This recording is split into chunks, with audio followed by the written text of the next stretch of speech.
Tensions boiled over outside the U.S. Embassy as thousands marched in protest, accusing Washington of overreach and demanding respect for Greenland's right to decide its own future. In Copenhagen, thousands marched through the city streets toward the American diplomatic mission, waving Greenland's red and white flag and carrying banners that left no room for compromise. Some wore red baseball caps, not with "Make America Great Again," but with a sharper message, "Make America Go Away." We're protesting against the orange dictator in the US who is trying to bully his way to undermine the sovereignty of the Greenlandic people and take away their right to decide who they want to be part of. This is important for the whole world. There are many small countries. None of them are for sale. The protests erupted in direct response to President Donald Trump's repeated demands that Greenland be ceded to the United States, demands he has framed as a national security necessity, citing the Arctic island's strategic location and vast mineral wealth. Trump has even refused to rule out the use of force. Across the Atlantic, the defiance is just as strong. In Nuuk, Greenland's capital, thousands took to the streets in the rain, marching toward the U.S. Consulate. They chanted Consulate Nuuk, the island's name in Greenlandic, and sang traditional Inuit songs, turning the protest into a powerful display of identity and resistance. Greenland's Prime Minister Jens Frederik Nielsen, waving the national flag, addressed the crowd to thunderous applause. All political parties in Greenland support eventual independence, but they agree on one thing now. They would rather remain part of Denmark than be taken by the United States.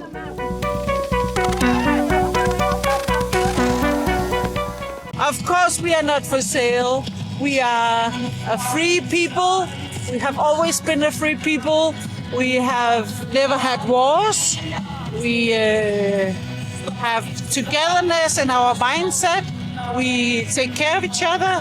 And that's something actually a lot of other countries in the world can learn from us, that we take care of each other and protect each other. So that's why we're here. It's very tiring and it takes a lot of energy. And what we want to use our energy on is just to live here, live with each other, live in peace and in the country that we love and we respect.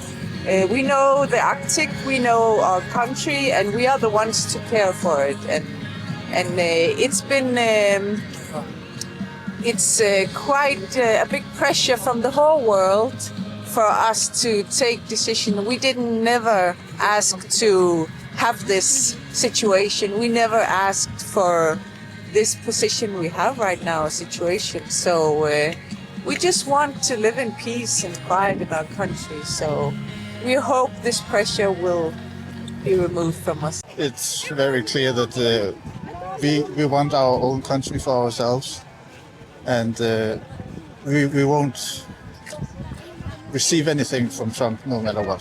We are very happy that we have started the dialogue with the U.S. administration. We don't think anything is solved yet, and we insist on going into the dialogue with the say that we want to evolve Greenland on our own terms. We welcome the U.S. to do so with us. We understand their needs, but there is a red line, and that red line was shown today. We are not for sale, and all we want is collaboration and bilaterally. We have always welcomed collaboration with the outside world and with the U.S., and now we are talking about being occupied or bought.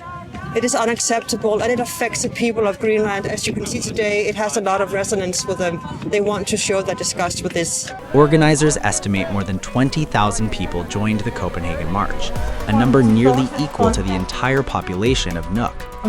Parallel demonstrations unfold in Aarhus, Aalborg, Odense, and other Danish cities coordinated by Greenlandic associations, demanding respect for democracy, human rights, and self-determination.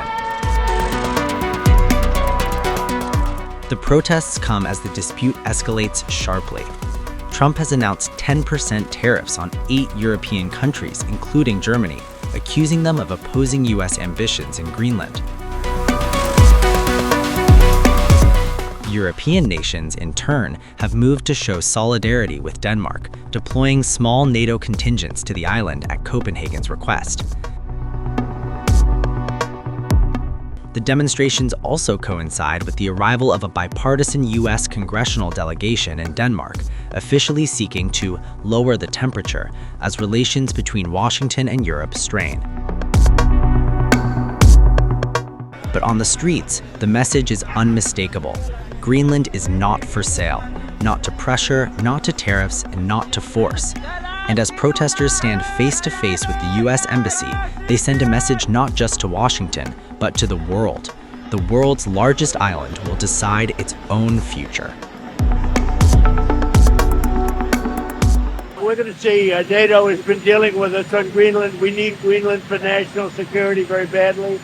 If we don't have it, we have a big hole in national security, especially when it comes to what we're doing in terms of the Golden Dome and all of the other things. We have a lot of investments in military. We have got the strongest military in the world, and it's only getting stronger. And you saw that with Venezuela. You saw that with the attack on Iran, with the knocking out their nuclear capability potentially. So, yeah, we're talking to NATO.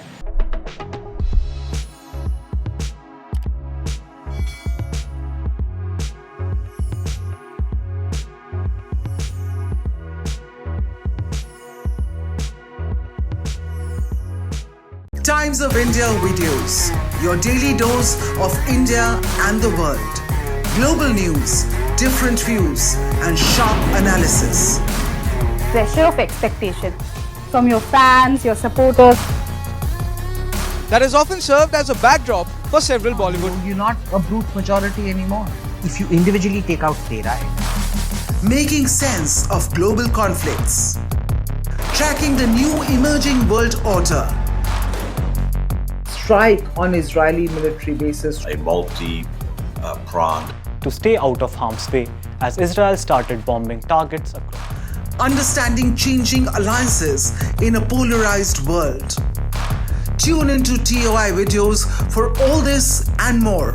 Click on the bell icon to subscribe and never miss an update.